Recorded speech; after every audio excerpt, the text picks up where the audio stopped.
de tórax, tá? Especialmente de tórax, apesar de no começo a gente falar um pouquinho de algumas coisas que são essenciais para o entendimento do raio-x.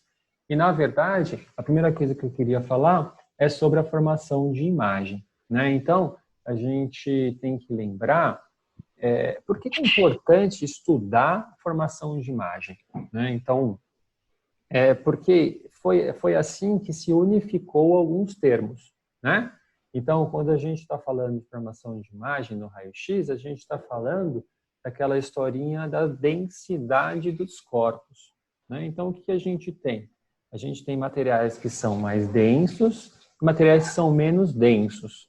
No nosso corpo, o que a gente tem? A gente tem uma densidade grande, né? Se você for pensar em alguma coisa que tem no corpo com uma densidade grande, o que é? Por exemplo, o osso, né? E coisas com densidade bem baixa, que é, por exemplo, o ar. O nosso corpo tem osso, tem ar e assim por diante. Isso, quando o raio-x é enviado para um material de densidade diferente, a gente vai ter a formação de imagem de forma diferente. Então, como funciona isso? Funciona simplesmente assim, né? Nós temos lá o emissor de raio-x, o corpo que está no local, então a densidade com densidade X, o raio passa por ele e chega no material que é sensível ao raio-x. O que acontece? Quando o material é muito denso, né, ou esse raio tem dificuldade de passagem. Então ele perde energia ali e chega com energia um pouco menor lá no material sensível. Por isso que quando esse material que é muito denso é jogado ao raio-x, ele vai ficar na cor branca, porque ele chega com pouca energia no material, então ele sensibiliza pouco, ele, entre aspas, queima pouco o local.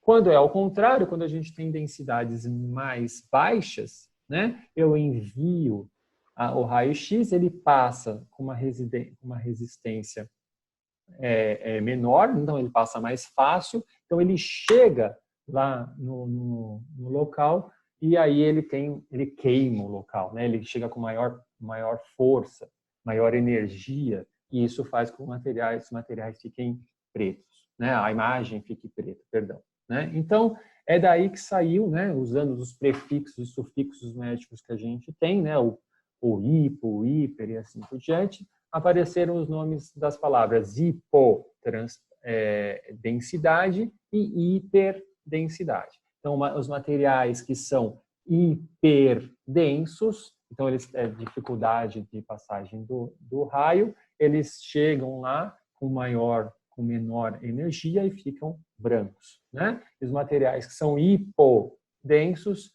esses materiais vão ficar vai passar mais fácil e isso vai gerar uma imagem preta, ok? Para o raio-x de tórax, nós costumamos usar, né, mais a palavra transparência, que na verdade é o inverso do que a gente está falando de densidade, né? Então, o material que é hiperdenso, ele é pouco transparente, então ele é hipotransparente, certo?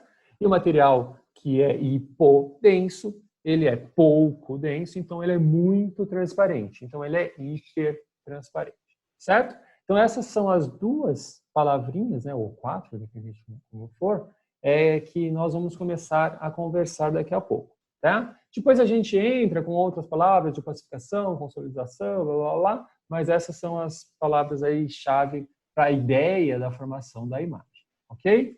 Muito bem.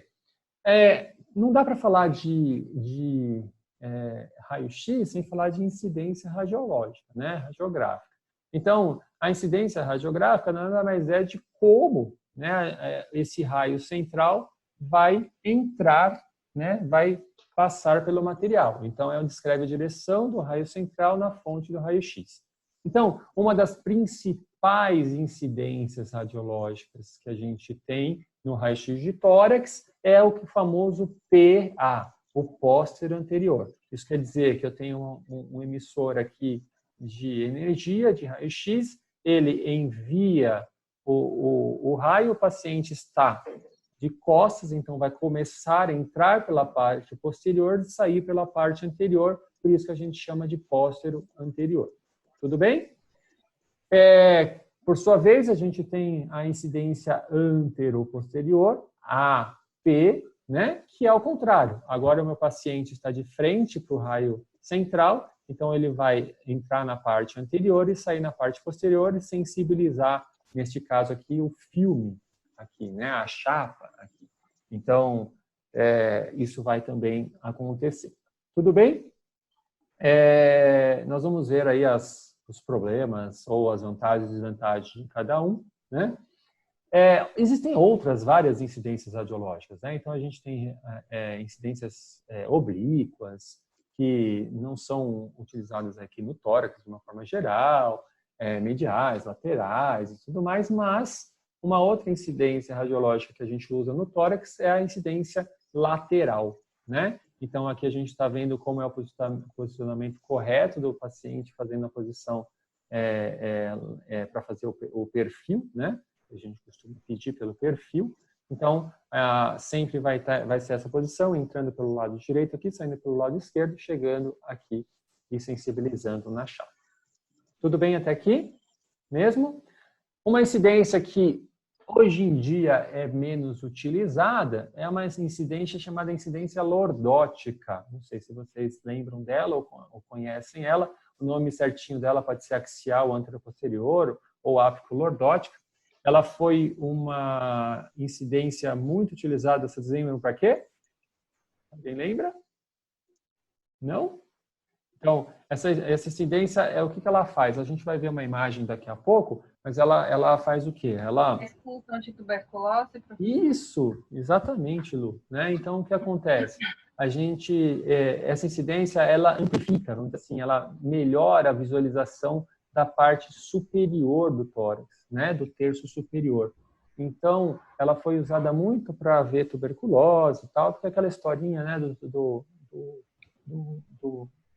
do col lá, que ele tem uma preferência, entre aspas, pela parte superior, e isso foi muito utilizado, tá bom? É pouco utilizado hoje, porque é mais fácil fazer uma tomografia, enxergar as coisas e tudo mais, certo? Então, essa aqui é só para vocês terem uma ideia, é muito difícil ver hoje em dia, mas esse é o mesmo paciente, tá bom?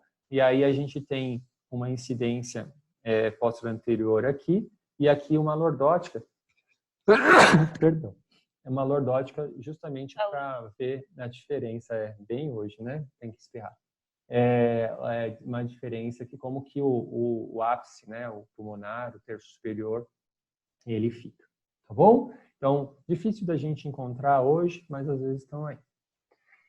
Eu vou passar bem rápido, acho que são 2 ou 3 slides, mas eles vão dar uma importância muito grande no que a gente vai falar depois. Quando a gente está falando de técnica radiológica, teoricamente, nós não somos técnicos, nós não fizemos radiologia, né? Mas a gente precisa entender de onde vem a qualidade da imagem, né? Então, vários fatores podem influenciar a qualidade de uma imagem, né? Então, a gente tem o quanto de voltagem, quanto de amperagem, o quanto de tempo de exposição é feita a técnica, e isso vai gerando diferentes contrastes, diferentes densidades e tudo mais, né? Como que antigamente falava muito de velocidade do filme, qual é a distância do foco do filme, tudo isso altera a qualidade da imagem, tá bom? E isso, deixa eu passar isso daqui, isso está bem descrito de uma forma geral nesse artigo que eu coloquei aí na nossa sala de aula virtual, Aspectos Técnicos do Roteiro de Análise da Radiografia de Tórax. É um artigo em português, muito simples de ler, muito fácil de entender algumas dessas coisas que a gente vai falar hoje, tá? Então, a gente está vendo 2 imagens aqui, essas imagens são do Tarantino, né? Então, que a gente tem a ideia da questão da penetração, né? Então, toda vez que a gente faz um raio-x, principalmente, né, o de tórax, que é o nosso conceito de hoje, a gente precisa avaliar antes se a qualidade do que a gente chama no dia a dia de penetração, né, está boa. Olha, os slides anteriores mostram que qualidade não tem a ver só com penetração, só com quantidade de energia que foi enviada, tá? Mas a gente vai falar de penetração, a palavra penetração de uma forma mais geral aqui, tá bom? Então, o que tem que ter? Né? Então, a gente está vendo o mesmo paciente, no mesmo momento, não tem nada esse paciente, a gente tem imagens completamente diferentes, né? Uma imagem aqui extremamente penetrada, com um alto contraste, com bastante amperagem aqui, né? E aí você vê que, por exemplo, matou, né, toda a trama vascular pulmonar. E aqui a gente vê uma imagem com baixo contraste, com pouca penetração. Então, o mesmo paciente no mesmo momento, isso é um teste só, né? Então, qual é a penetração ideal? Quando eu olho para um raio-x de tórax, o que a gente precisa ver? A gente precisa ver trama vascular pulmonar, né? E essa trama, deixa eu ver qual que é o próximo slide. Essa trama vascular pulmonar, daqui a pouco a gente enxerga ela, tá? Essa trama vascular pulmonar, ela vai ser, obviamente, maior na região perilar, né, do que na periferia, né? E a outra coisa que a gente precisa ver é a coluna torácica. Na porção superior, no terço, até mais ou menos o terço médio, você consegue ver um pouquinho os corpos vertebrais. Depois eles sobem quando a gente está perto aí da área cardíaca. Tá bom? Então, vocês estão vendo que essas duas imagens são muito ruins, tanto com muita penetração, com pouca penetração. Então, a gente tem aqui uma imagem um pouquinho melhor, né? Aí tem a ver com a tela, ou tudo que a gente está vendo, mas a gente está vendo aqui, aí sim, uma imagem com trama vascular pulmonar, uma região perilar bem acentuada, vendo a vasculatura certinha, e aí quando a gente vai ver aqui os corpos vertebrais, eles estão sendo vistos no terço superior, depois eles começam a sumir quando chegam aqui no terço médio e terço inferior do tórax. Tudo bem? Além disso, quanto à qualidade, o que um raio-x de tórax precisa ter é que a gente visualize, né, de 9 a 11 arcos costais posteriores sobre o pulmão, né? Então, a gente está enxergando aqui um raio-x feito de uma forma adequada. Tudo bem? Então, essa é a ideia que a gente tem. Daquela outra ideia que a gente estava comentando, aqui também a gente tem uma mesma figura, um mesmo paciente, sendo feito um paciente em posterior anterior e um anteroposterior. Então, a gente consegue ver que existe diferença importante nisso, né? Então, a sombra, né, a silhueta cardíaca, ela é maior no anteroposterior, tem que tomar cuidado, porque muitas vezes a gente está com o paciente no leito que fez anteroposterior, né? Então, ele não teve condição de sair do leito para fazer um posterior anterior, fez um anteroposterior e a gente quer medir coisas aqui que às vezes não dá para medir desse jeito, tá? Além disso, as costelas ficam um pouco mais horizontalizadas do que o normal e, obviamente, o diafragma fica mais alto, mesmo porque ele está mais anterior aí do que a gente consegue ver.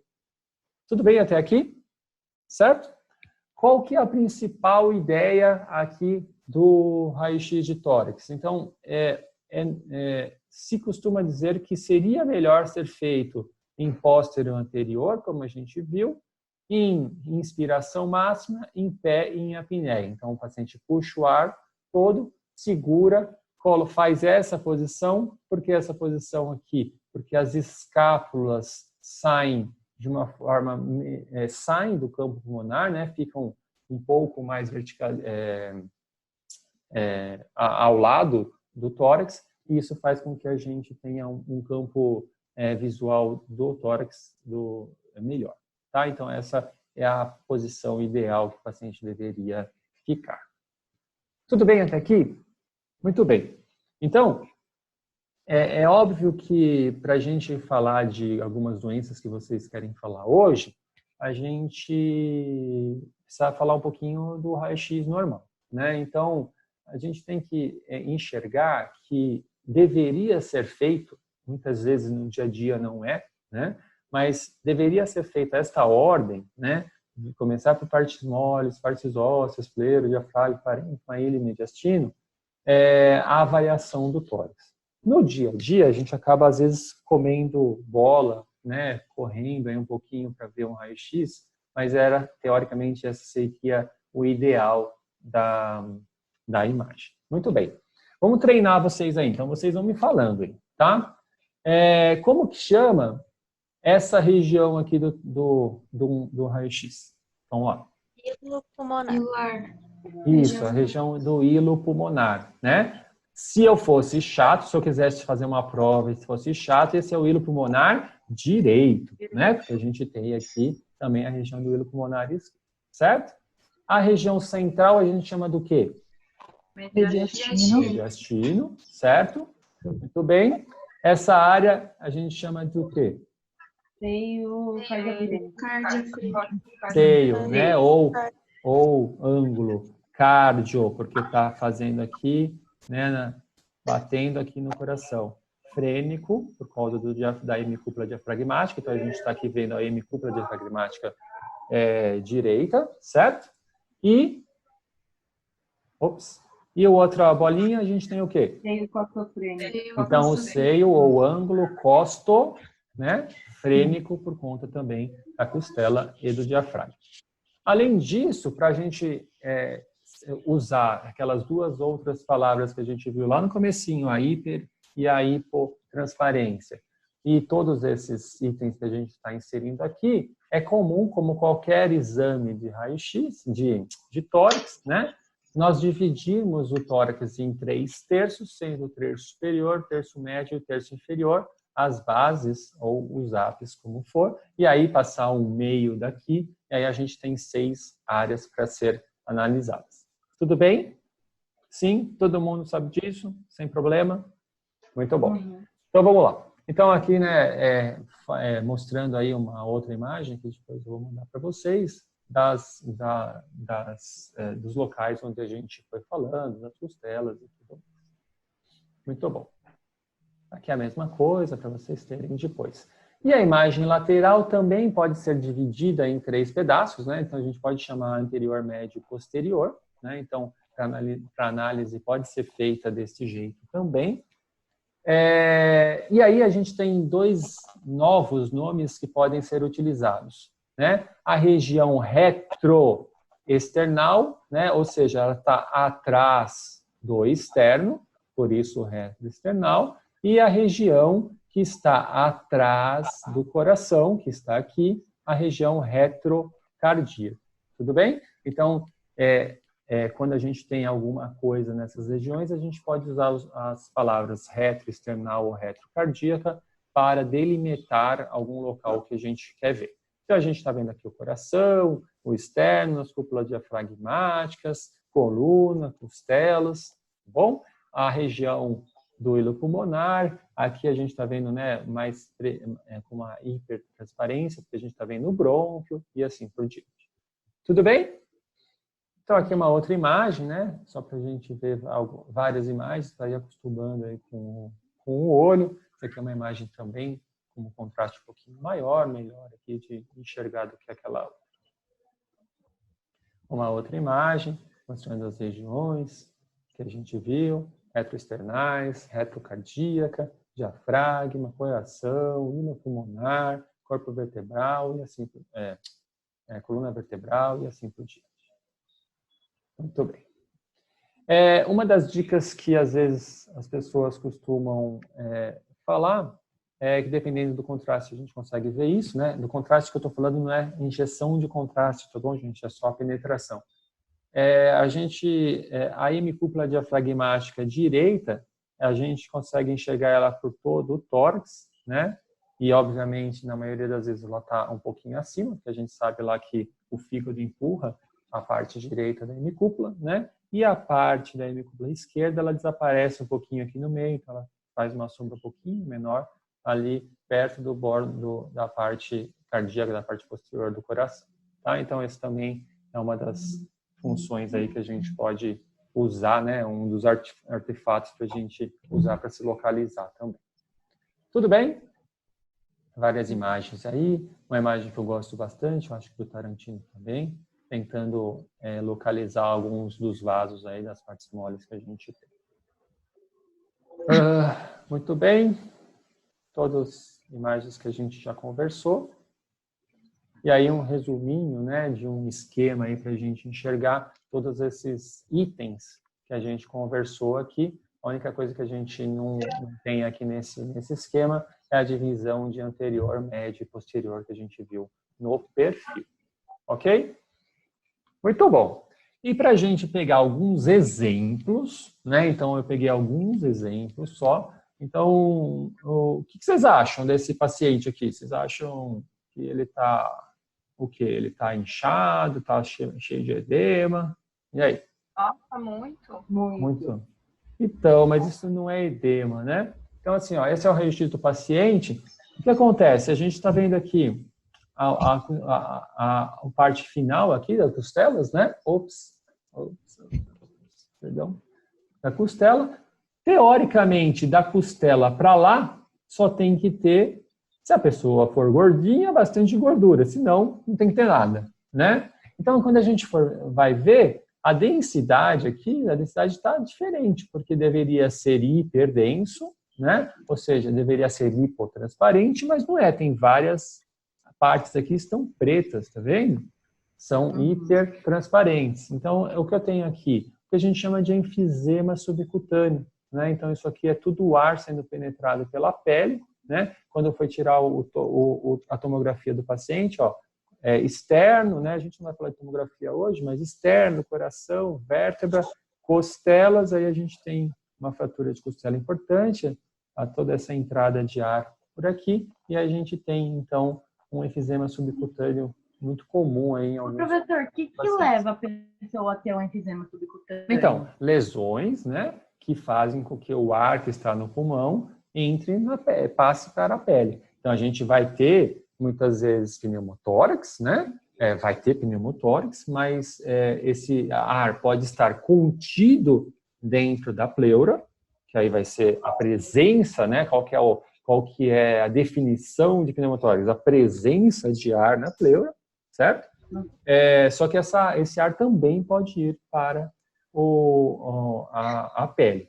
Existem outros procedimentos, outras coisas que podem levar ao aumento de ar pela pele, tá? Então, não sei se alguém já viu, já sentiu isso, mas está até aparecendo aqui, né? Quando você palpa esse paciente, você sente essas bolinhas na mão, tá? Então, isso acontece, é muito comum, a sensação é diferente. Tem gente que fala que é igual apertar um soufflé, tem gente que fala que é igual apertar plástico bolha, sei lá, né? Mais ou menos assim.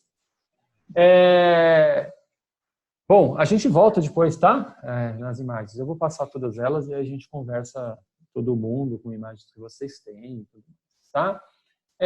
Uma das coisas que a gente tem que tomar cuidado, né, é que às vezes algumas hipotransparências, a gente tem que diferenciar isso de pacientes masculinos e femininos, tá?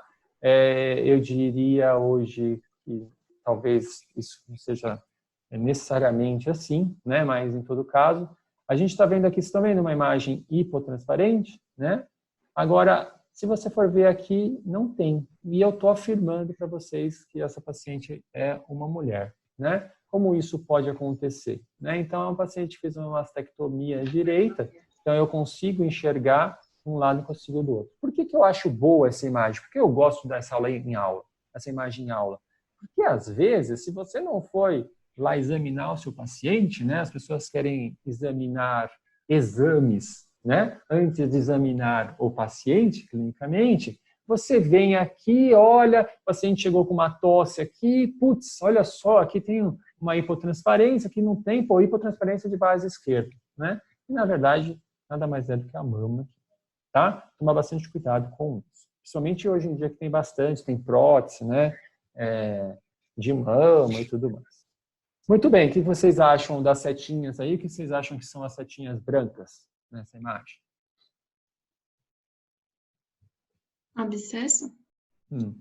Então, nós estamos vendo aqui a pleura visceral. Uai, professor, mas dá para ver pleura no raio-x? Não, não dá, não deveria dar, mas se dá, aconteceu alguma coisa. Então, nós estamos aqui diante de um pneumotórax, né? Então, qual que é a característica de um pneumotórax? A ausência de trama vascular pulmonar no local, principalmente, né? Então, se a gente for enxergar aqui, isso aqui é o pulmão que está comprimido, Então, o pulmão virou isso aqui, ao invés dessa área toda. E essa área toda aqui que eu estou tentando passar o cursor está com ar. Então, a presença de ar entre a pleura visceral e a pleura parietal é o que nós chamamos de pneumotórax. Tá bom? Então, quais são as duas principais características radiológicas, né? Hipertransparência no local e ausência de trama vascular pulmonar. Beleza? Certo? Depois a gente volta se vocês quiserem, não tem problema nenhum, tá? Então aqui, vamos testar então. Paciente, se vocês fossem dar o laudo radiológico, então, uma coisa é falar do laudo radiológico, ou seja, se é hiper, se é hipo, onde que está, onde que não está. Outra coisa é uma hipótese diagnóstica, combinado? Tá? Então, se eu fosse pedir para vocês qual é o laudo radiológico dessa imagem, qual seria? Uma hipotransparência direita. Uma hiper. Né? Então, eu tenho uma hipertransparência à direita. Por que eu falo hipertransparência à direita? Porque realmente, nessa imagem, está todo o tórax, certo? Então, o pulmão está praticamente comprimido nessa região. Tudo isso daqui é ar que penetrou pela pleura. E, obviamente, que aqui aparece uma outra característica de alguns pneumotórax, principalmente pneumotórax hipertensivos, que é o desvio do mediastino para o lado contralateral. Certo? Então, as três características a gente acabou falando aqui. Hipertransparência, ausência de trama vascular pulmonar e o desvio contralateral do mediastino. Tudo bem? Certo?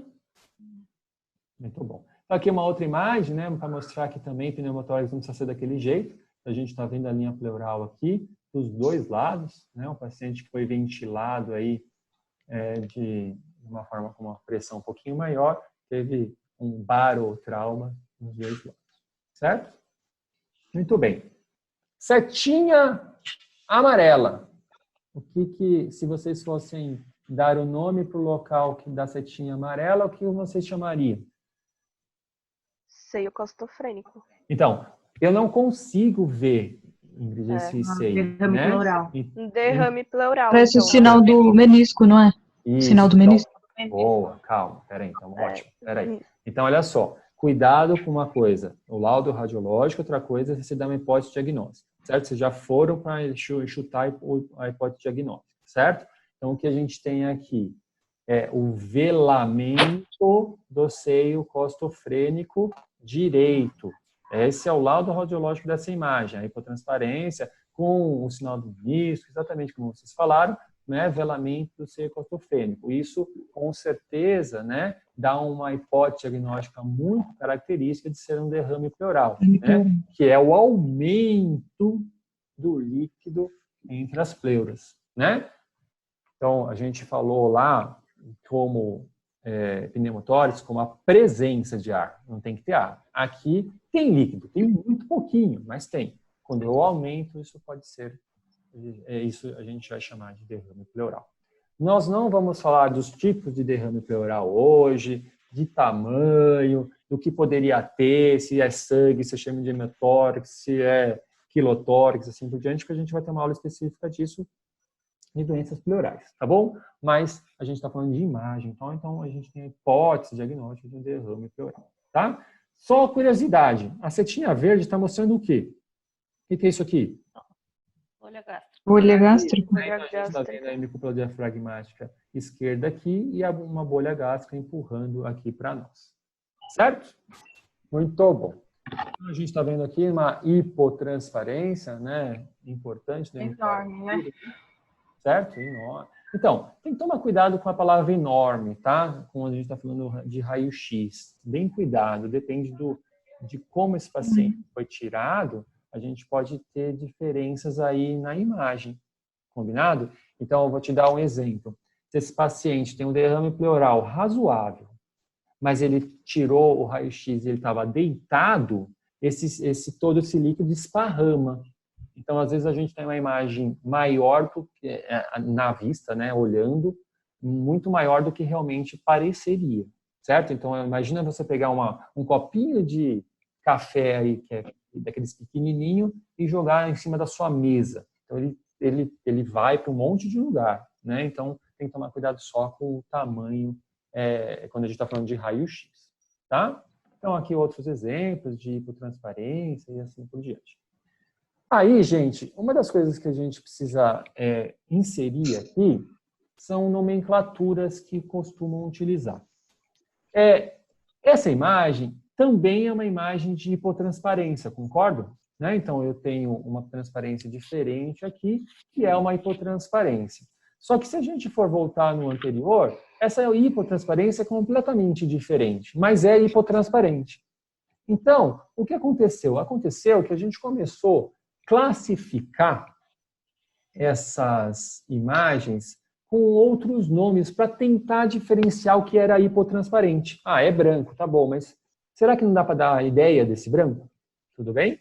Então, o que surgiu também de nomenclatura? O que nós chamamos das opacificações, que não deixa de ser uma hipotransparência.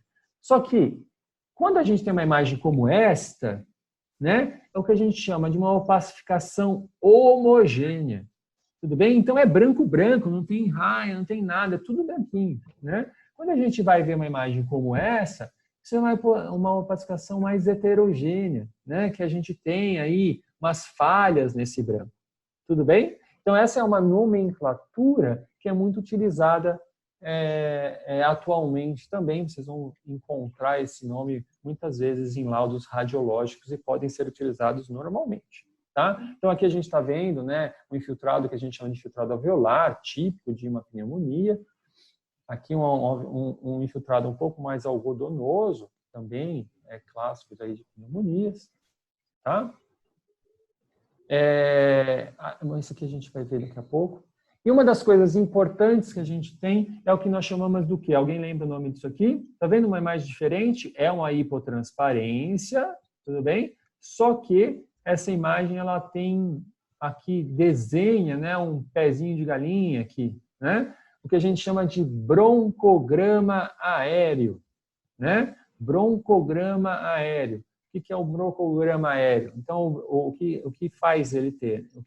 A gente não consegue ver brônquios no dia a dia, né? Toda a ramificação brônquio. Só que quando eu tenho um infiltrado lá atrás, ele acaba, se o brônquio estiver pérvio, se ele tiver sem mucos, estiver com ar, ele acaba fazendo um contraste com a parte de trás, né, do parênquima, e aí ele consegue ter essa imagem. Isso é chamado de broncograma aéreo, tá bom? Típico de pneumonia, clássico de pneumonia, tá bom? Então aqui uma imagem clássica de broncograma aéreo, né, uma hipotransparência de terço superior do hemitórax direito, com linhas de broncograma aéreo, com estabilização bem interessante, importante. Ô, professor, esse broncograma é um diagnóstico ou é uma característica de uma doença? Não, broncograma aéreo, a gente volta lá, é um dos laudos que a gente põe no laudo radiológico. Tudo bem? Ah, tá. Ele é característico de um diagnóstico de pneumonia. Combinado? Ah, tá. Tem que tomar cuidado com isso, hein, gente? Então, se eu pôr lá na prova, põe uma imagem dessa, qual que é o laudo radiológico? Terço superior, opacificação do terço superior do hemitórax direito, hipotransparência do hemitórax direito, com broncograma aéreo, ok. Qual que é a hipótese diagnóstica? Uma pneumonia. Tudo bem, tá? Então, tem que tomar bastante cuidado com isso. Aqui eu pus essa imagem só para a gente diferenciar dois termos que aparecem demais no hospital. No nosso estágio aparece demais, por conta, principalmente porque a gente tem bastante idoso lá no hospital, que é a diferença de uma broncopneumonia de uma pneumonia lobar. Né? Então a gente viu lá atrás, a imagem anterior, uma pneumonia lobar clássica, né? E qual que é a diferença da broncopneumonia? A broncopneumonia tem justamente esse caráter de não ter um local de hipotransparência que é exatamente localizado, certinho. Ela é espalhada, separada, dividida, pouco uniforme e assim por diante. Tá? Então, por isso que acontece bastante em vovô, em criança e assim por diante. Certo? Só uma coisa aqui que eu falei uma palavra e às vezes o aluno toma cuidado. Toma cuidado que nós estamos falando de terço superior. Então, a gente dividiu lá no comecinho da aula terço superior, médio e inferior. E eu chamei isso de pneumonia lobar. Não tem nada a ver com lobo aqui, né? Quando a gente está falando do laudo radiológico, a gente não está dividindo isso em lobo. Porque a gente não consegue definir o lobo numa imagem que não é tridimensional. Combinado? Então, toma cuidado com essas palavras que às vezes aparecem aí. Aqui, classicamente, uma hipotransparência do terço superior direito também, classicamente uma hipótese diagnóstica de pneumonia. Tá bom? Essa é uma imagem muito característica também, uma das outras palavrinhas que aparecem lá do radiológico, que são os níveis hidroaéreos, né? Então, uma imagem de abscesso pulmonar. Então, a gente está vendo aqui uma imagem que parece arredondada, né? Uma bolinha, e a gente tem uma imagem que é ar e imagem que é líquido, né? O líquido desce, ar sobe, ele está contido, ele está restrito nisso, forma uma bolinha com um nível chamado nível hidroaéreo, tá? Também nós vamos falar de abscesso na aula de doenças pleurais, lá nas doenças pulmonares, ok? Outra imagem, paciente meu, esse paciente é um paciente que eu atendi, a imagem perfeita aí de um nível hidroaéreo, tá bom? Muito bem. Uma outra característica que a gente tem que falar, não pode deixar de falar, né? Olha, vamos ver as características desse raio-x. Uma hipotransparência em hemitórax esquerdo, só que com uma característica interessante. Qual que é? Né? A diminuição do espaço intercostal. Então, se a gente for enxergar o espaço intercostal de um lado para um estado do outro lado, ele é bem menor, concordam? Né? Então, hipotransparência com diminuição de espaço intercostal, o que é sugestivo do quê?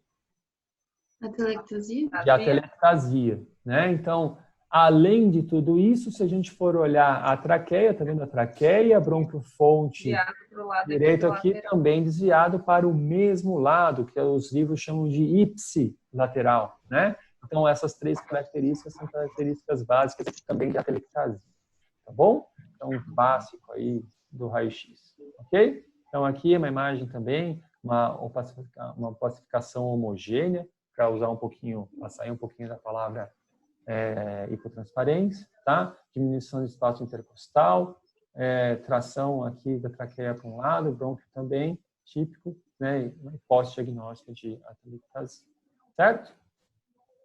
Olha que interessante, né? A gente está vendo aqui, essa aqui é a traqueia, bronquiofonte direito, um pedacinho do bronquiofonte esquerdo aqui, né? Então, um desvio importante aí da imagem. Então, certo? Essa é uma imagem de internet, está com pouca definição, mas eu acho ela muito boa. Paciente intubado, tudo bem? E o que a gente tem aqui? A carina, aqui assim, né? Ó, bronquiofonte esquerdo dá para ver aqui assim. Então, a gente está passando o tubo da carina, que a gente chama de intubação seletiva, né? Então, o que aconteceu? Tubou seletivamente, ventilou só um lado, o outro lado fechou, certo? Então, não adianta vir aqui, querer fazer manobra, fazer não sei o quê, tem que arrumar esse tubo, colocar ele no lugar para ventilar o tórax de uma forma correta. Certo? Tudo bem até aqui? Bom, para a gente terminar essa parte, e aí a gente começar a ver imagens aí de uma forma geral, existe um negócio chamado taxa cardiotorácica, né? Que é a divisão do diâmetro transversal máximo do coração pela metade da largura máxima do tórax, né? Então, você faz esse diâmetro, tudo bem? Divide pela metade do tórax, e aí você vai ter um número, e esse número, teoricamente, ele teria que sair